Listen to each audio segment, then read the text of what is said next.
Napoleon Bonaparte का जन्म 15 अगस्त 1769 में फ्रांस के अजैक्यो शहर में हुआ था। ये शहर कोर्सिका द्वीप पर है। नेपोलियन के 4 भाई और 3 बहनें थीं। एक अमीर परिवार में पैदा होने के कारण नेपोलियन को बचपन में अच्छी शिक्षा मिली। उन्हें एक सैनिक अफसर बनने के लिए फ्रांस की सैन्य अकादमी में भर्ती किया गया। सैनिक स्कूल में शिक्षा के बाद उसने 1784 में तोपखाने से संबंधित विषयों का अध्ययन करने के लिए पेरिस के एक कॉलेज में प्रवेश लिया। उसकी प्रतिभा को देखकर फ्रांस के राजकीय तोपखाने में उसे सब लेफ्टिनेंट की नौकरी मिल गई थी। उसे 2.5 शिलिंग का प्रतिदिन का वेतन मिला करता था, जिससे वह अपने 7 भाई बहनों का पालन पोषण करता था। उसके व्यक्तिगत गुण और साहस को देखकर फ्रांस के तत्कालीन प्रभावशाली नेताओं से उसका परिचय प्रगाढ़ होता चला गया। अब उसे आंतरिक सेना का सेनापति भी नियुक्त किया गया। इसी बीच 9 मार्च 1796 को जोसेफाइन से उसका विवाह हो गया। नेपोलियन ने अपनी प्रथम पत्नी जोसेफिन के निस्संतान रहने पर ऑस्ट्रिया के सम्राट की पुत्री मैरी लुईस से दूसरा विवाह किया, जिससे उसे संतान प्राप्त हुई थी और पिता बन सका। नेपोलियन ने अपने युद्ध कौशल से फ्रांस को विदेशी शत्रुओं से मुक्ति दिलाई।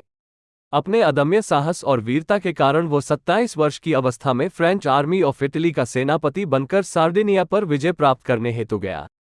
अपने युद्ध कौशल से उसने सार्डिनिया को आत्मसमर्पण करने पर मजबूर कर दिया और सार्डिनिया का बहुत सा जीता हुआ क्षेत्र फ्रांस को सौंप दिया। नेपोलियन का अगला विजय अभियान ऑस्ट्रिया पर आक्रमण करके वहां के सम्राट केम्पोफोमियो को संधि की अपमानजनक शर्तों को स्वीकार करने हेतु बाध्य करना था। इसके बाद नेपोलियन ने टोलेंटेंट की संधि पर पोप के हस्ताक्षर करवाकर फ्रांस की अधीनता स्वीकारने पर मजबूर कर दिया।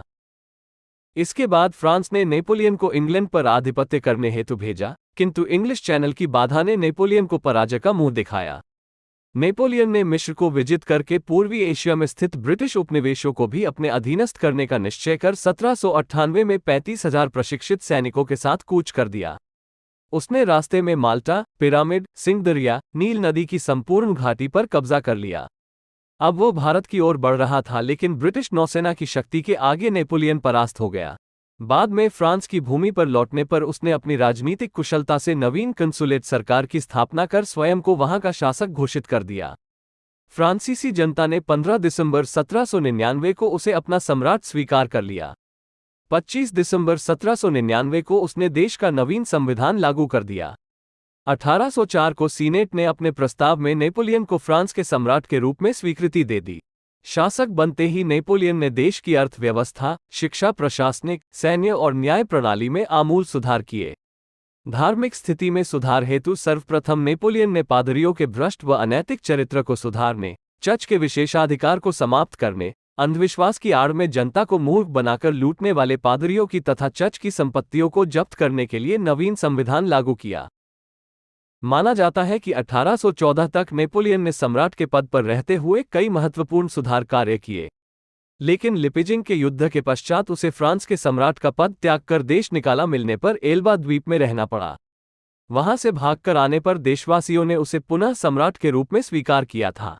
1815 में मित्र राष्ट्रों की मिली जुली सेना से वॉटरलू के युद्ध में उसे घोर पराजय का सामना करते हुए इंग्लैंड के समक्ष आत्मसमर्पण करना पड़ा, जिसके फलस्वरूप उसे सेंट हेलेना द्वीप में भेज दिया गया।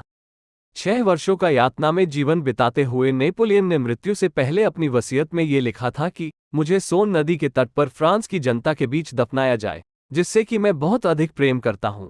हालांकि नेपोलियन बोनापार्ट की मौत को लेकर इतिहासकारों में मतभेद है। अधिकांश मानते हैं कि उसकी मौत पेट के कैंसर की वजह से हुई थी।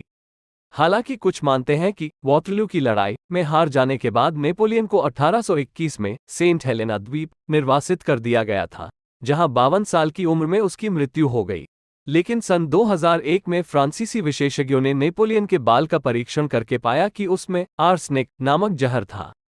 यह माना जाता है कि संभवतः सेंट हेलेना के तत्कालीन ब्रिटिश गवर्नर ने फ्रांस के काउंट के साथ मिलकर नेपोलियन की हत्या की साजिश रची थी।